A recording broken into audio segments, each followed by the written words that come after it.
They call it fatwa shopping in the sense that people ask multiple muftis and then pick their favorite fatwa. Actually, you can be fatwa shopping by asking one mufti.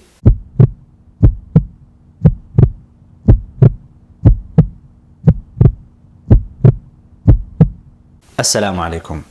There's a hadith in which the Prophet ﷺ is reported to have said, "Istafti qalbaka wa in aftawka wa aftawk." Seek a fatwa from your heart, even if people give you fatwas after fatwas. This hadith, I find many Muslims misusing it to reject established scholarly positions and opinions regarding certain matters. They just say, "Istafti qalbaka ya akhi." You know, it doesn't matter.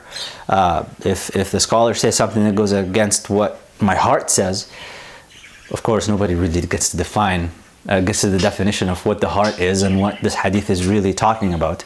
But they just say, hey, if it doesn't mesh with my modern sensibilities, then it must be something that the scholars have gotten wrong.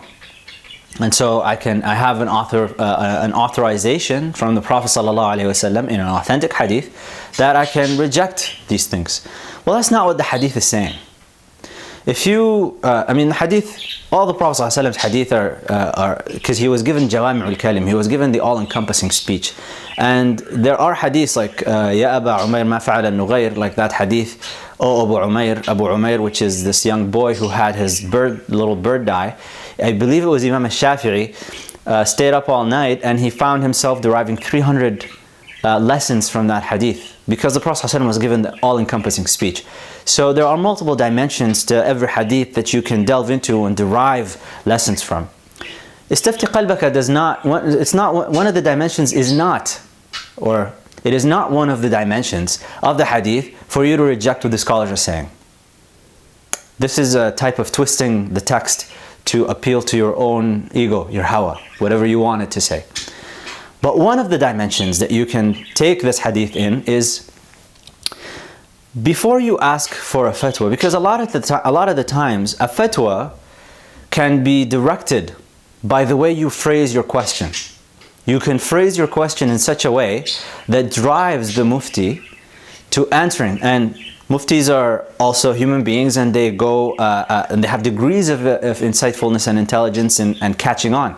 So let's say you caught a mufti as intelligent as he was, didn't catch him, or she was, didn't catch on to what you were doing with your question, and they give you an answer that really was derived from the question itself, the way that you asked it.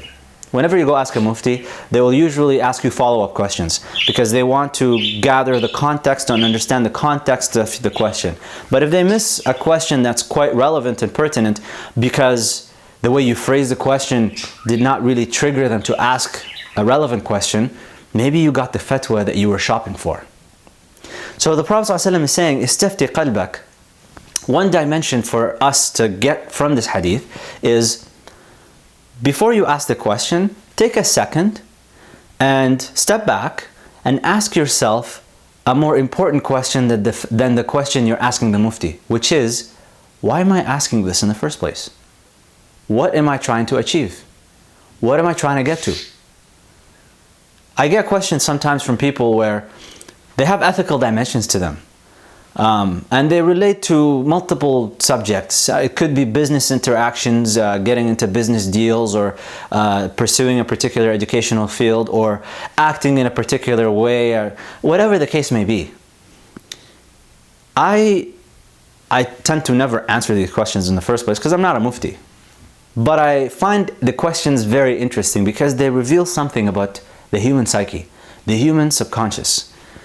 I ask myself, before I go and ask, and many times I found myself having a question that I wanted to get from my teacher an answer from, and I never proceeded with asking my teacher the answer. Because I realized what was driving the question in the first place was a hidden desire within me that I wanted to justify an action that I wanted to do anyways. And I wanted to give it a veneer of religiosity. I wanted to say, well, mashallah, according to the Sharia, this is fine.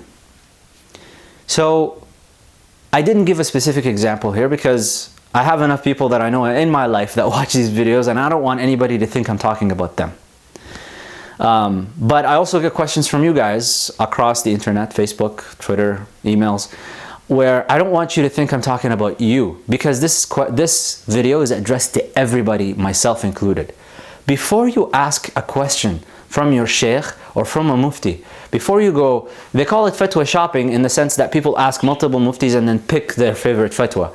Actually, you can be fatwa shopping by asking one mufti, not asking multiple muftis. You can be fatwa shopping by asking one mufti, by phrasing your question in a way that gets you the answer that you want. So istafti qalbak is check your heart before you ask the mufti. That's really what it's about. Check your heart and find out, am I really pure intentioned in doing this? It's just a thought. سبحانك اللهم وبحمدك أشهد أن لا إله إلا أنت أستغفرك وأتوب إليك. Assalamu alaikum. So now you've seen some of the videos. I'm going to be trying to post these scattered thoughts, I'm actually going to call it, because they're just scattered thoughts, as often as possible. I'm trying to go for a minimum of 4 times a week, but I'm trying to build this platform on YouTube. So I'm hoping that if you enjoy this content, that you would subscribe, like, comment below, and share this video, and tell your mommy, tell your daddy, tell your pops, tell your grandpa, tell your grandma, tell everybody. If there is any benefit that can be derived from these, I would really appreciate it if you can spread it.